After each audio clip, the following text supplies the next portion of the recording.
दोस्तों, दुनिया में रहने के लिए सबसे बेहतरीन देश कौन सा है? क्या वो ऐसा देश है जिसमें अच्छा खाना हो, या फिर जिस देश की लाइफ एक्सपेक्टेंसी ज्यादा हो, या फिर जहां का मौसम अच्छा हो? पिछले 70 साल से लगभग सभी गवर्नमेंट सिर्फ एक ही चीज से देश बेहतर है या नहीं वो डिसाइड करते आ रही है। ये चीज इलेक्शंस, स्टॉक मार्केट और गवर्नमेंट पॉलिसी को बहुत इन्फ्लुएंस करती है, पर इस चीज को ये पर्पस के लिए कभी बनाया नहीं गया था। इस चीज को कहते हैं जीडीपी, यानी कि ग्रॉस डोमेस्टिक प्रोडक्ट, और इसको एक इकोनॉमिस्ट साइमन कजनेट्स ने इन्वेंट किया था 1930 में। इसमें उन्होंने एक देश की इकोनॉमी को आसानी से डिफाइन करने का तरीका बताया, जो कि नंबर्स में होते हैं। जब एक देश मार्केट में कुछ भी चीज बेचता है और खरीदता है, उन सब के पैसों की वैल्यू जितनी होती है उसको जीडीपी कहते हैं। अभी फिलहाल एक देश को अच्छा तभी माना जाता है जिस देश में जीडीपी पर कैपिटा ज्यादा हो, मतलब एक देश की जीडीपी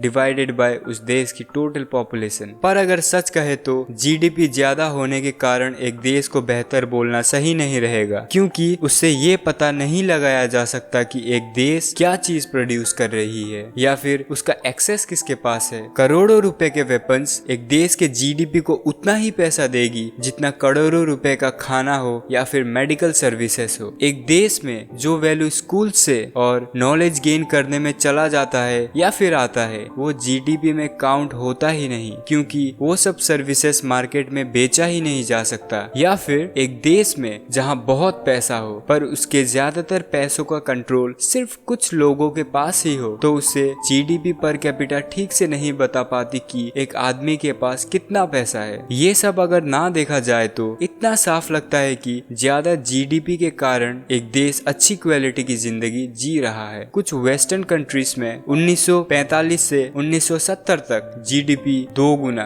3 गुना, यहाँ तक कि 4 गुना हो चुका था। तब लोगों की आमदनी भी उसी हिसाब से बढ़ती गई, पर 1980 के दशक में ये सब बदल गया। बहुत देश अमीर बनते चले गए, पर लोगों की आमदनी नहीं बढ़ रही थी या बहुत धीरे से बढ़ रही थी, और कुछ केसेस में तो आमदनी कम भी हो रही थी, और ज्यादातर फायदा समाज के बस कुछ ही लोगों को मिल पा रहा था। फिर भी जीडीपी के द्वारा एक देश को अच्छा या बुरा डिफाइन करने में काफी मदद मिल जाती है। 1972 में भूटान के राजा JS वेंगचुक एक नए आइडिया के साथ आए, जिसे उन्होंने नाम दिया ग्रॉस नेशनल हैप्पीनेस, यानी कि GNH। ये आइडिया उन्होंने जीडीपी को ऑल्टर करने के लिए सभी के सामने रखा था।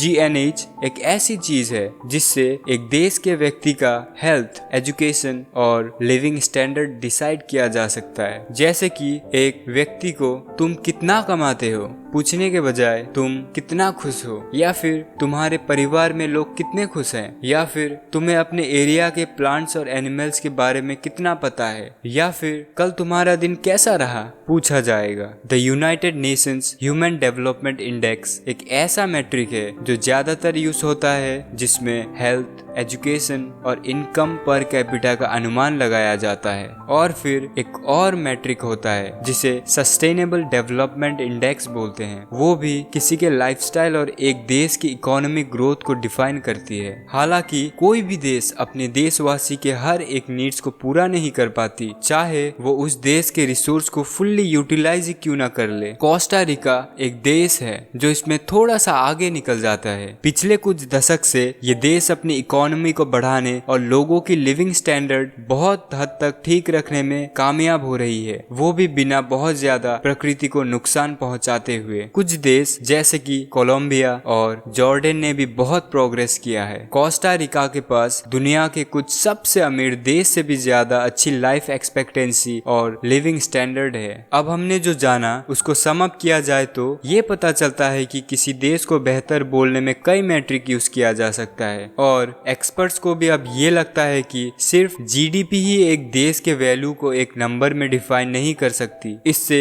ये पता चलता है कि लोगों के अलग अलग प्रायोरिटीज होते हैं। एक देश देश जो रहने के लिए अच्छा है या नहीं, उसका जवाब उसी के ऊपर डिपेंड करता है जो उस सवाल को पूछ रहा होता है। तो फिर क्या हो अगर आप उस मैट्रिक को डिजाइन कर रहे हो जिससे एक देश रहने के लिए सही है या नहीं पता लगाया जा सके। आप कौन सी चीज को वैल्यू करते थे और क्या स्टेप्स लेते थे देश को सुधारने में, कमेंट में जरूर बताना। दोस्तों आज के लिए इतना ही। अगर आपको वीडियो थोड़ी सी भी इंफॉर्मेटिव लगी हो तो सपोर्ट जरूर करना। धन्यवाद।